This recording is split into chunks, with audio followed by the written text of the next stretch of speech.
নমস্কার, আপনারা দেখছেন জেলার 1 নম্বর online TV channel Birbhum RC TV. আপনাদের সঙ্গে আমি শুভাশিস। শুরু করছি আজকের সংবাদ। বিস্তারিত সংবাদে যাবার আগে দেখে নেব সংবাদ শিরোনাম। বিধায়ক এলাকা উন্নয়ন তহবিল থেকে নির্মিত কমিউনিটি হলের উদ্বোধন।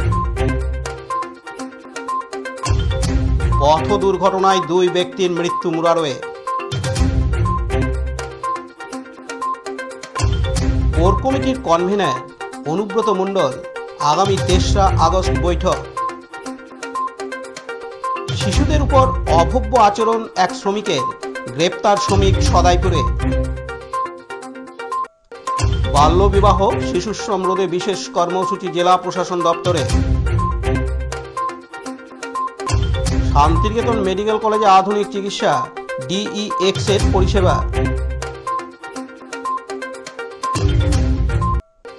জেনেরিক মেডিসিন দোকানের শুভ উদ্বোধন মুরারোয়ে।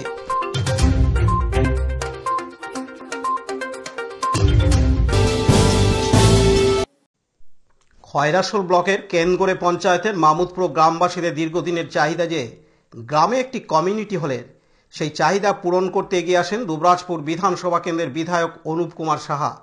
তিনি তার বিধায়ক এলাকা উন্নয়ন তহবিল থেকে কমিউনিটি হল তৈরি করে এলাকাবাসীদের চাহিদা পূরণ করলেন।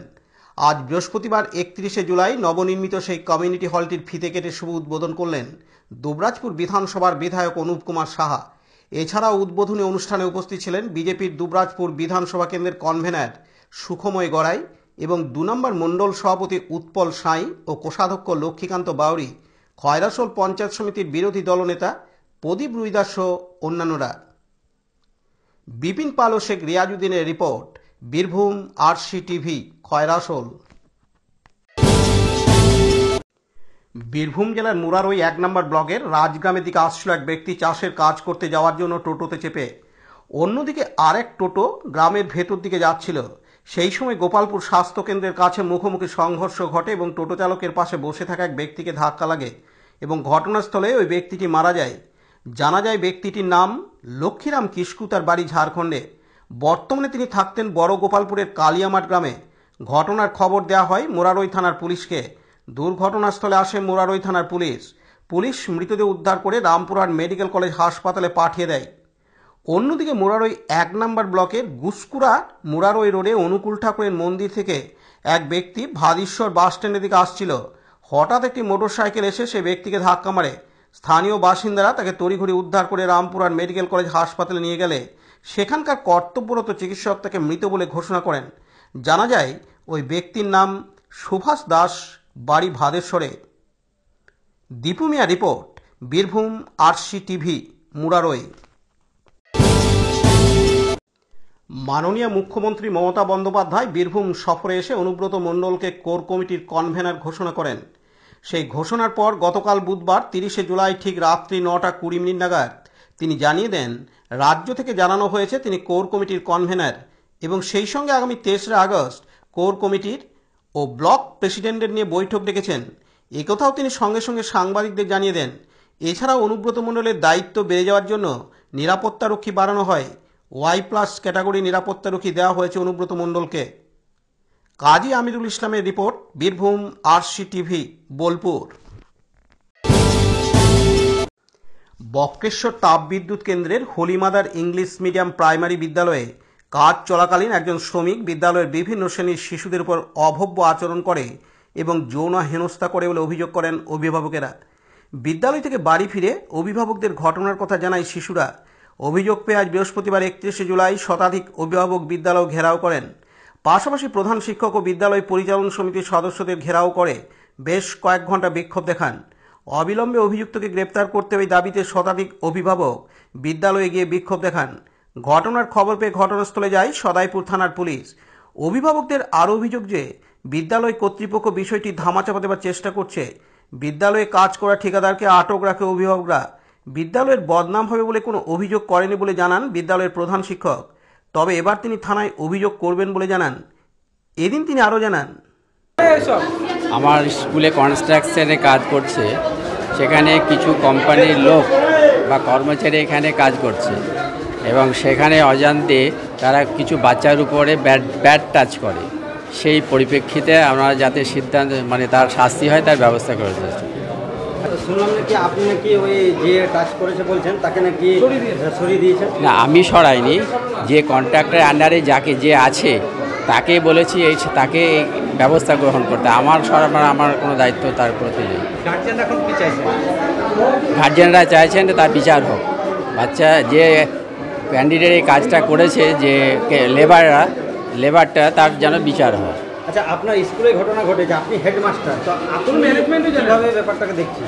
আমি চাইছিলাম আমার এই বাজে খবরটা যাতে বাইরে ছড়িয়ে না পড়ুক, সেই জন্য আমি যে কমিটি আছে, কমিটি বলতে আমাদের যে সেক্সুয়াল হ্যারাসমেন্ট কমিটি আছে স্কুলের, তাদেরকে ডেকে একটা সিদ্ধান্ত গ্রহণ করি এবং ইমিডিয়েট আমি ওই কন্ট্রাক্টরকে ডেকে তারা যাতে শাস্তি গ্রহণ করে তাদের পর দায়িত্বটা অর্পণ করে দিই। হ্যাঁ, না, আমরা থানায় অভিযোগ করিনি যাতে স্কুলে বদনাম হয়, সেই জন্য আমরা থানাতে হস্তক্ষেপ করিনি। এরপর আমরা থানাকে অভিযোগ জানাবো, ব্যাপারটা যেমন সব খোলামেলা হয়ে যায়। এই মুহূর্তে বিদ্যালয়ের প্রধান শিক্ষক ও অভিভাবকরা সদাইপুর থানায় আসেন অভিযোগপত্র দায় করতে। ইতিমধ্যে অভিযুক্তকে আটক করেছে সদাইপুর থানার পুলিশ। লালটু মুখার্জির report, Birbhum RC TV, Sadaipur. আজ বৃহস্পতিবার 31শে জুলাই ডিস্ট্রিক্ট চাইল্ড লাইন এবং বিভিন্ন স্বেচ্ছাসেবী সংস্থা সহ বিদ্যালয়ের পড়ুয়াদের নিয়ে বীরভূম জেলা শিশু সুরক্ষা ইউনিট বীরভূমের উদ্যোগে একটি বিশেষ সচেতনতা শিবিরের আয়োজন করা হয়। বিদ্যালয়ের পড়ুয়ারা সর্বদা সজাগ থাকা, কোনোভাবেই কোনো প্ল্যান বা সোশ্যাল মিডিয়ায় বন্ধুত্ব না করা, অল্প বয়সে বিবাহ না করা সহ বিভিন্ন বিষয়ে সচেতন করা হয়। সেই সঙ্গে অল্প বয়সে বিবাহ দিলে কোথায় যোগাযোগ করতে হবে, কিভাবে বিবাহ রদ করা যাবে, প্রশাসন কতটা সহযোগিতার হাত বাড়াবে, এই সমস্ত বিষয়ে সচেতনতা করা হয়।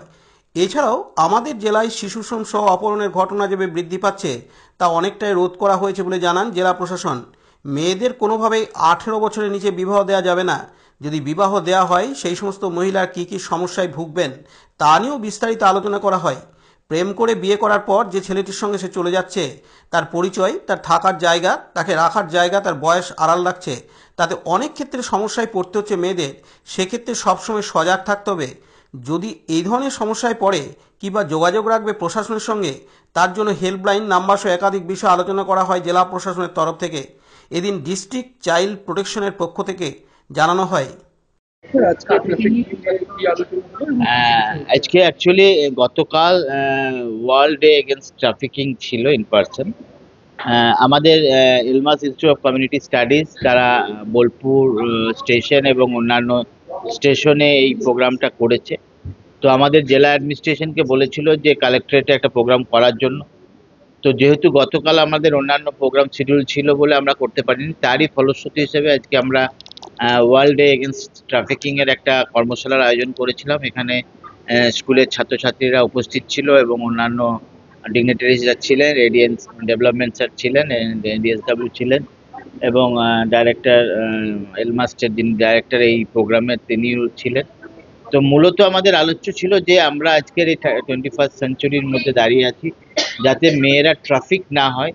বিভিন্ন ফেসবুক বা ইন্টারনেটের মাধ্যমে তারা যে পরিচিতি ঘটাচ্ছে বিভিন্ন আননোন লোকের সাথে এবং সেই প্রলোভন দেখিয়ে তারা যে ট্রাফিক হয়ে যাচ্ছে বিভিন্নভাবে, সেটাকে কিভাবে বন্ধ করা যায় সেই জন্য আজকের এই কর্মশালা। এবং এই কর্মশালায় তাদেরকে এই বিষয়ে আরও তথ্য দেওয়া হলো, কিভাবে তারা নিজেদেরকে সজাগ রাখবে এবং ওদের থেকে দূরে থাকবে। ট্রাফিকিং দেখুন, জেলায় এই মুহূর্তে ট্রাফিকিংয়ের সংখ্যা যদি বলেন, ট্রাফিকিংয়ের সংখ্যা কম, কিন্তু ট্রাফিকিং সংখ্যা কম এই কারণেই, কারণ যখন মেয়েটি ট্রাফিক হচ্ছে তখন পরের ক্ষেত্রে প্রথমে তো ট্রাফিকিং এক সেকশন হয় না, প্রথমে মিসিং হয়, কিডন্যাপিং হয়, তারপরে ফাইনালি ট্রাফিকিংয়ের সেকশন দেওয়া হয়। তো অনেক সময় দেখা যাচ্ছে যে দুজনের মিলঝুলের জন্য বা মা বাবা কেসে না গিয়ে তারা অনেক সময় কিডন্যাপিং কেস দিয়ে দিচ্ছে, মানে আন্ডারস্ট্যান্ডিং করে পুলিশের সাথে। সেই হিসাবে আমরা লাস্ট ফিনান্সিয়াল ইয়ারে প্রায় 200 অ্যাবাভ কিডন্যাপিং হয়েছিল এবং ট্রাফিকিং হয়েছিল দুটো। কিন্তু বাস্তবে দেখা যাবে ট্রাফিকিংয়ের সংখ্যা বেশি, কিন্তু যেহেতু কেস রেজিস্টার হচ্ছে না বলে সংখ্যাটা অফিসিয়ালি কম। বিশেষ প্রিকশনারি মেজার বলতে আমরা প্রত্যেকটা স্কুলে আগামী দিনে এই ট্রাফিকিংয়ের উপর এবং সাইবার ক্রাইমের উপর একটা করে সেমিনার বা ওয়ার্কশপ করব। আমি Nirupam Sinha, district child protection officer, Birbhum. অন্যদিকে অতিরিক্ত উন্নয়ন জেলাশাসক বলেন, আমরা একটা সুরক্ষিত পরিবেশ তৈরি করতে যাচ্ছি আমাদের বিভিন্ন যারা ভবিষ্যৎ নাগরিক হবে, এবং তাদের জন্য আমরা বিভিন্ন issue, child marriage, child trafficking, child labour, এগুলো নিয়ে আমরা প্রত্যেক মাসেই আমরা একটা ধরনের ওয়ার্কশপ করে যাচ্ছি। আজকেও আমরা এই মূলত চাইল্ড ট্রাফিকিং কেন্দ্র করে আমাদের চাইল্ড কিডন্যাপিং, চাইল্ড ট্রাফিকিং এবং বিভিন্ন আমাদের গত 2-3 বছর আমরা যে স্ট্যাটিস্টিক্স নিয়ে আলোচনা করছি, সেখানে আমরা দেখছি যে জিনিসটা যে পরিসংখ্যানটা পাচ্ছি সেটা কিন্তু বেশ উদ্বেগের।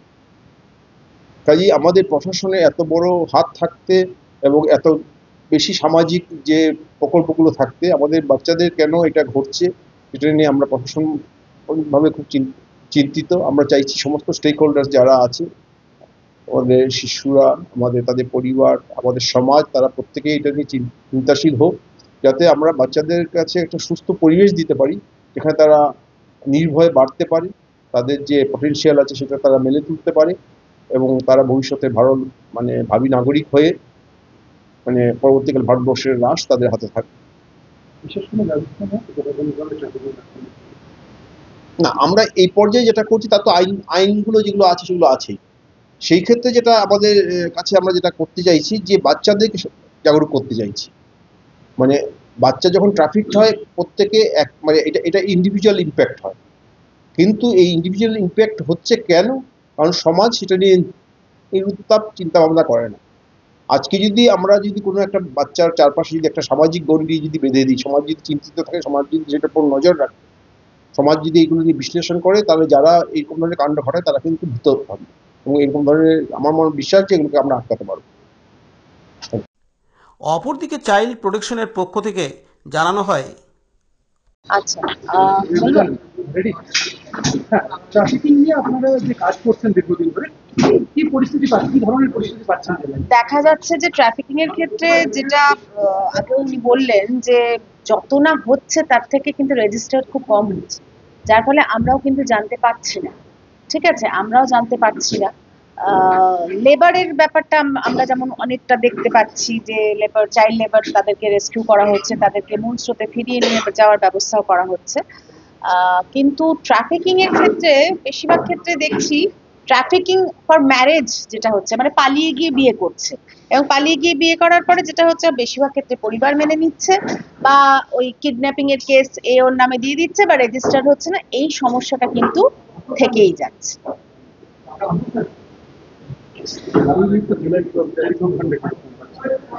জেলার পরিসংখ্যানটা, আমাদের পরিসংখ্যানটা কত আমরা তো পেয়েছি, আমরা ধরুন গত 1 মাস জুড়ে যে ট্রাফিকিং অ্যান্টি ট্রাফিকিং ডে পালন করছি, সেখানে আমরা পেয়েছি মাত্র 2টি মেয়েকে রেস্কিউ করা গেছে। যারা ট্রাফিকড ছিল তারা পুলিশের সাহায্যে রেস্কিউড হয়েছে, এবং তারা 2টি মেয়ে, এবং তারা কোথা থেকে গেছিল, অন্য জেলা থেকে এসছিল, তারা আমাদের জেলায় এসে কিন্তু তাদেরকে উদ্ধার করে আবার রেস্কিউ করে দেওয়া হয়েছে, পাঠিয়ে দেওয়া হয়েছে, রেস্টোর করে দেওয়া হয়েছে। আমার নাম নিবেদিতা সেন, আমি Elmas institute of community studies এর আন্ডারে যে প্রজেক্ট চলছে access to justice for children, তার প্রজেক্ট ডিরেক্টর। পার্থ দাসের report, Birbhum RC TV, Suri. Birbhum, Murshidabad ও 2 বর্ধমান জেলার হাজার হাজার সাধারণ মানুষের জন্য সুস্থ জীবনের পথে এক বড় পদক্ষেপ নিল শান্তিনিকেতন মেডিকেল কলেজ ও হাসপাতাল। বীরভূম, মুর্শিদাবাদ ও 2 বর্ধমান জেলাসহ সংলগ্ন এলাকায় প্রথম DEX স্ক্যান পরিষেবা শুরু হতে চলেছে শান্তিনিকেতন মেডিকেল কলেজ ও হাসপাতালে। আগামীকাল 1 আগস্ট থেকে হাসপাতালে চালু হচ্ছে জেলার মধ্যে প্রথম DEX স্ক্যান পরিষেবা, যা হাড়ের ক্ষয়, অস্টিওপোরোসিস, হাড়ের ঘনত্ব কমে যাওয়া এবং শরীরের ফ্যাট মাস নিরীক্ষণের এক আধুনিক ও নির্ভরযোগ্য এক পদ্ধতি। এইবার আর বাইরে হার্ট সংক্রান্ত চিকিৎসা করতে যেতে হবে না। এখন থেকে শান্তিনিকেতন মেডিকেল কলেজ হাসপাতালে পরিষেবা পাওয়া যাবে। তাতে সাধারণ মানুষ খুব উপকৃত হবেন বলে আশা করা যায়। এদিন কাজী আমিরুল ইসলামের রিপোর্ট, বীরভূম আরসি টিভি, শান্তিনিকেতন।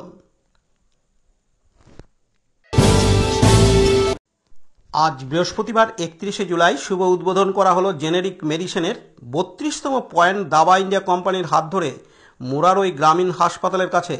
এখানে সাধারণ মানুষজন তারা সাধারণ মেডিসিন থেকে শুরু করে বিভিন্ন ধরনের কসমেটিক, শ্যাম্পু, বেবি ফুড সহ বিভিন্ন ধরনের বাড়ির সামগ্রী পাওয়া যাবে খুব স্বল্প মূল্যে বলে জানান নূর আলামউদ্দিন খান সাহেব। আজকে আপনাদের কি উদ্বোধন হলো? আজকে আমাদের দাওয়া ইন্ডিয়া জেনেরিক ফার্মেসির 32তম আউটলেট মুরারই হসপিটাল রোড, যেটা আমরা আজকে ওপেনিং করলাম। আমাদের বলুন এখানে কি আছে, কি হবে? এটা হচ্ছে অ্যাকচুয়ালি জেনেরিক মেডিসিনের দোকান। এখানে খুব স্বল্প মূল্যে আপনারা বিভিন্ন ধরনের মেডিসিন সবকিছু পেয়ে যাবেন খুব স্বল্প মূল্যে। এবং মেডিসিনের সঙ্গে আমাদের কসমেটিক্স, এফএমসিজি, তারপরে আপনার বেবি ডাইপার, শ্যাম্পু, আদার্স যত কসমেটিক্স আছে সেগুলো সব পেয়ে যাবেন কোম্পানির। আমাদের এটা নিজস্ব আউটলেট। হ্যাঁ, এটা অ্যাকচুয়ালি জোটা হেলথ কেয়ার গুজরাটের কোম্পানি, যেটা আমাদের এখানে কোম্পানির নিজস্ব একটা রিটেল স্টোর, যেটা আমাদের দাওয়া ইন্ডিয়া জেনেরিক নামে আমরা চালাচ্ছে কোম্পানি। আপনার নাম? আমার নাম Nur Alamuddin Khan. Dipu Mia report, Birbhum RC TV, Murarai. আজকের সংবাদ এই পর্যন্ত। পরবর্তী সংবাদের জন্য চোখ রাখুন বীরভূম আরসি টিভির পর্দায়। নমস্কার।